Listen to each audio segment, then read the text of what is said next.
Carolina. Thank you, Nikki. Then introduced. You wonder what I'm kicking here? I'm kicking a stand in. It's not working. How about that? All right. Maybe I stand on it. I'll be 6'4". Folks, thank you, Ralph, for being here. And I want to particularly thank my good friend Jim Clyburn. The truth of the matter is, all of you know in South Carolina, I wouldn't be standing here if it were not for Jim Clyburn.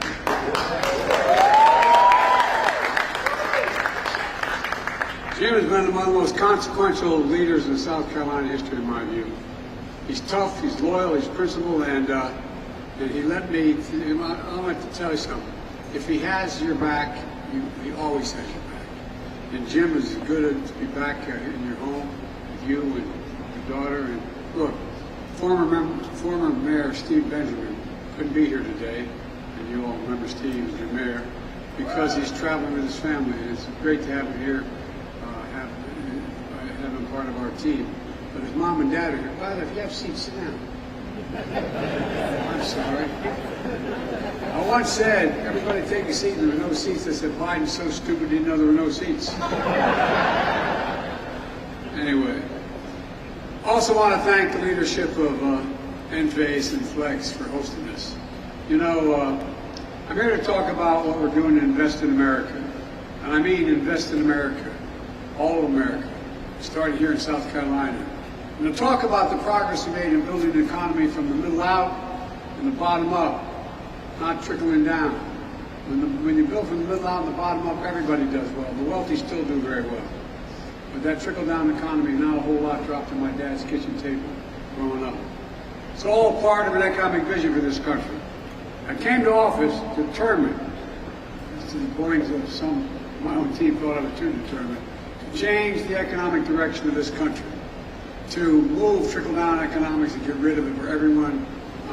From the Wall Street Journal, the Financial Times called the program Bidenomics. I'm not sure they meant it as a compliment at the time.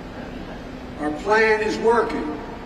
And one of the things I'm proudest of is working everywhere, not just in the coast and big cities like previous recoveries. This time investment is working in factories being built, jobs being created, happening in rural America, the heartland, all across America.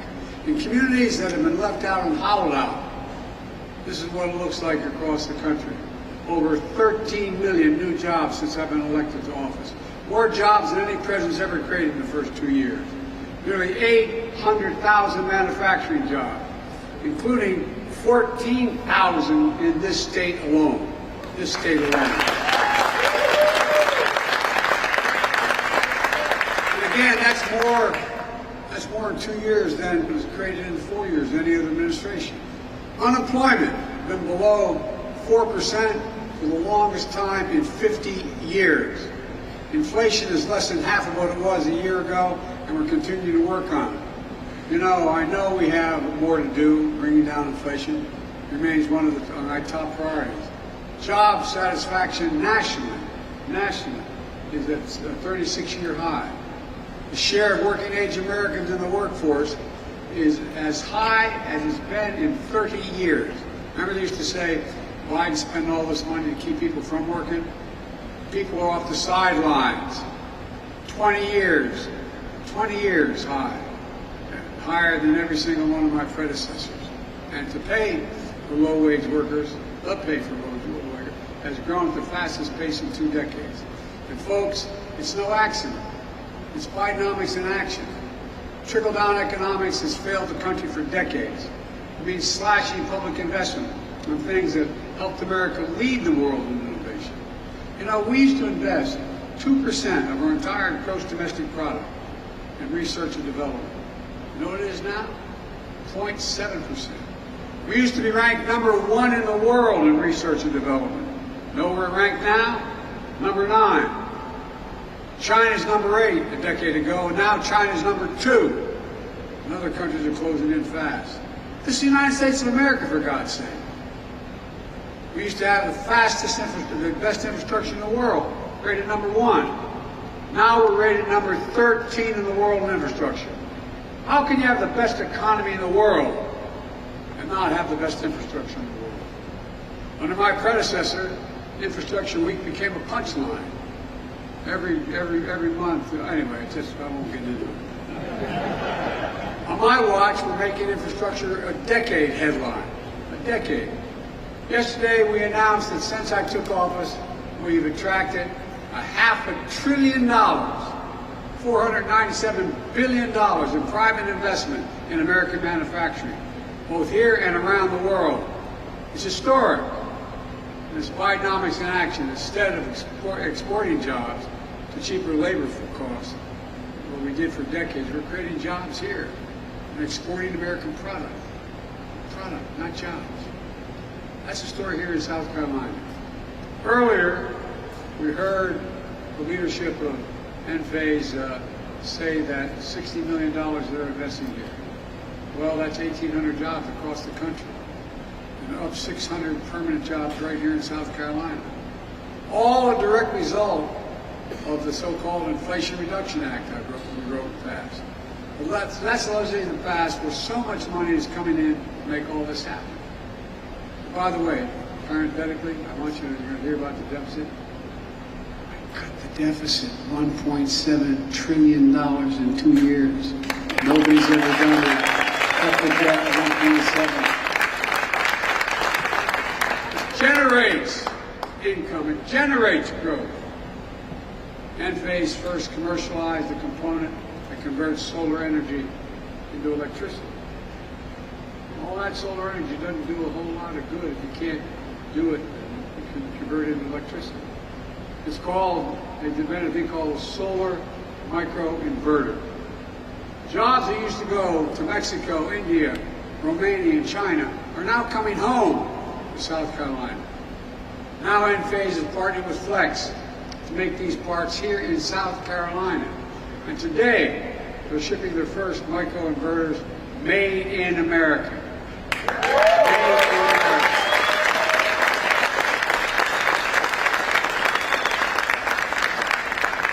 The good news is 90% of these jobs require intelligence but don't require a college degree. And Flex is working with Midlands Technical College in Columbia to develop training and pathways so folks can get these jobs. Since I took office, we've seen over 60 domestic manufacturing announcements all across the solar supply chain. One of the biggest is in Dalton, Georgia. You may find it hard to believe, but that's Marjorie Taylor Greene's district.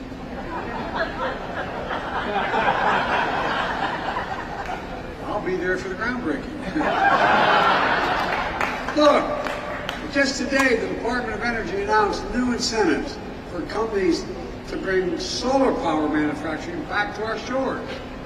We're in a real race. China's ahead of us. This is another step in helping us meet the goal of 100% clean, renewable energy electricity by 2035. By 2035, all electricity in America is going to be generated by clean energy. That's a big deal. It's saving billions of tons going into the air, pollution. We see the same story in semiconductors. Those small little computer chips the size of the tip of your finger that affect nearly everything in our lives, from your cell phone, to automobiles, to refrigerators, to the most sophisticated weapon systems. They need these. And guess what? America invented these chips. We're the ones that invented them. We sophisticated those chips. We made them what they are. But over time, we went from producing nearly 40% of the world's chips down to less than 10%. That's why we designed and I signed the Chips and Science Act. All these names don't mean much until you know what they produce. Because I knew we had to reclaim America's leadership. Now, all over the country, semiconductor companies are investing a record hundreds of billions of dollars to bring chip production back home in Ohio, New York, Arizona, all across, like outside Columbus, Ohio. Intel is investing in 1,000 acres outside of Ohio, $20 billion. $20 billion. It's going to take 7,000 people to build the two, they call them fabs, factories, and it's going to take 5,000 permanent workers. Near Syracuse, Micron is investing up to $100 billion over the next 20 years, beginning now. In Phoenix, Arizona, TSMC is investing $40 billion, producing thousands of good-paying jobs.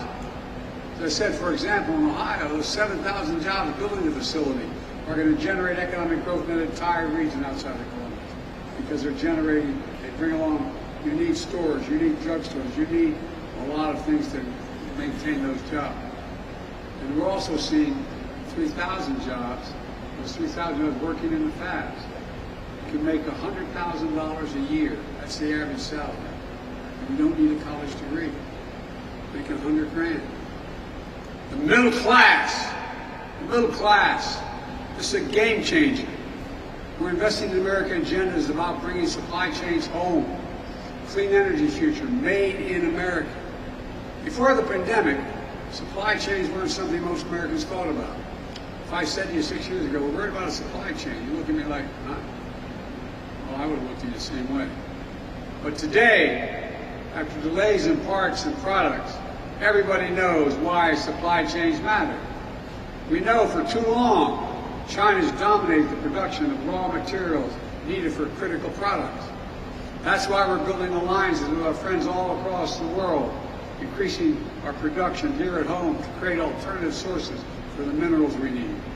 Our goal is to bring full battery supply chain home. We create a battery belt stretching from Michigan to Georgia. In Chester County, South Carolina, Albemarle is investing $1.5 billion to process lithium for electric vehicle batteries. That's not only create 300 permanent jobs, but it will lift up a whole community. A whole community. Restore some pride. It matters. The lithium will power components like it's going to be being made in redwood redwood materials near Charleston, where the company's making the largest investment in the history of the state. $3.5 billion to build a battery materials manufacturing plant, creating 1,500 jobs. That's another community changer. It's a game changer. And those materials will go into batteries that will be recycled by companies like Circuit Solutions, which is investing $300 million here in Richland County, creating another 300 permanent jobs. That's community after community after community. There's been that change. That's on its way. And change enough communities is going to change the state. It's going to change the country. And Jim Clyburn's Institute, Promega Energy Storage Technologies, is investing $279 million to manufacture batteries, to store energy, to power the grid. Look, what do you think we have said if I came when I was here trying to get the nomination 3 years ago? And I told you about, while I was campaigning, that we'd see this kind of investment in South Carolina, billions of dollars. I think you would have been a little skeptical. That's why I fought so hard for the things I wanted to do. Didn't get much help from the other team. That didn't stop us from getting it done. And that's going to transform lives. All told, since I signed the Inflation Reduction Act and the CHIPS and Science Act into law, companies have announced $11 billion in manufacturing and clean energy investments just in South Carolina. $11 billion. Companies across the county, across the country, are expanding factories, building new ones, creating tens of thousands of good-paying jobs, most of which don't require a four-year degree. And when I say every job in America should be a good job, including a free and fair choice to join a union, I mean it. That's right. The manufacture of clean energy technology will be made stronger by collective bargaining relationships. That's up to you to decide. It's not just manufacturing. Through the bipartisan infrastructure law, we've already announced over 35,000 projects all across America, like the Brent Spence Bridge, which is a $1 billion operation over the Ohio River, from Ohio to Kentucky. And today, in New York, we're investing a record $1 billion to renew the Hudson Tunnel. We walked through that tunnel that was built 100 years ago. It's falling apart. To be able to go through it 100 miles an hour instead of 30 miles an hour. Up in Union County, South Carolina, we're building 6 bridges critical to moving people and goods across the street.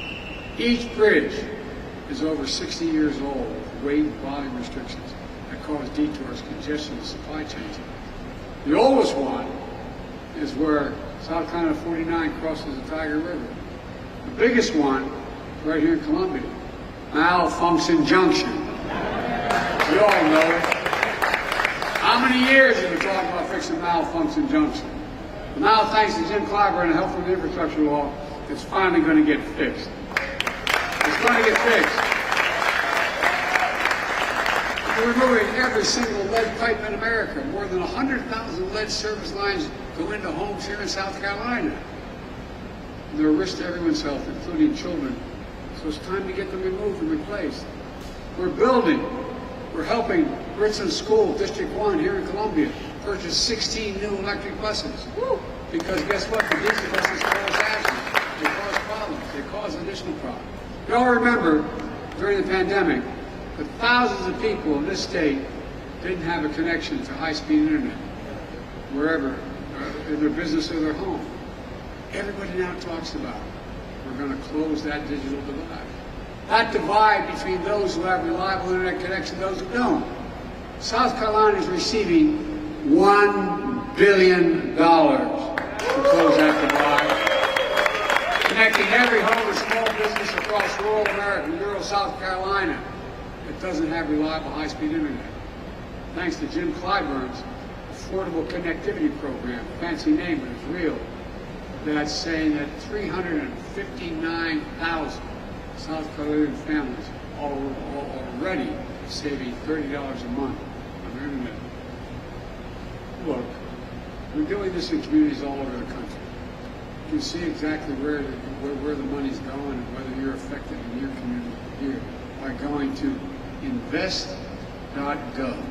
Click on to invest.gov, put in your location, and I'll tell you what's happening in your community.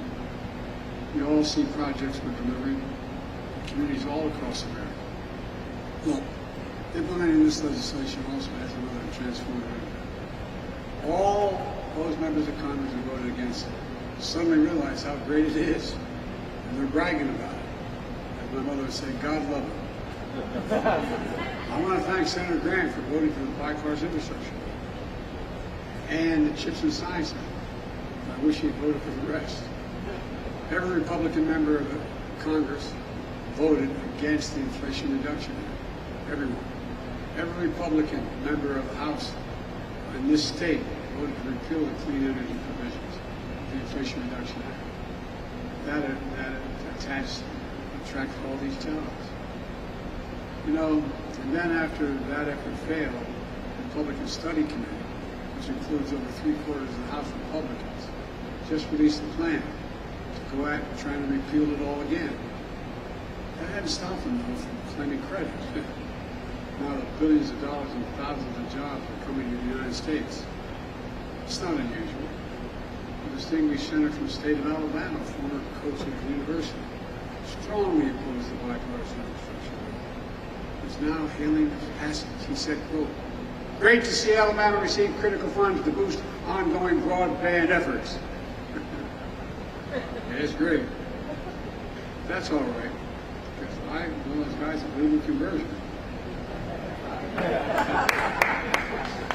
Look, folks, on a very serious note, when I got elected, when I proposed these pieces of legislation, I made a commitment that I'd be present for all Americans, whether they're elected officials voted for the events or not, all Americans.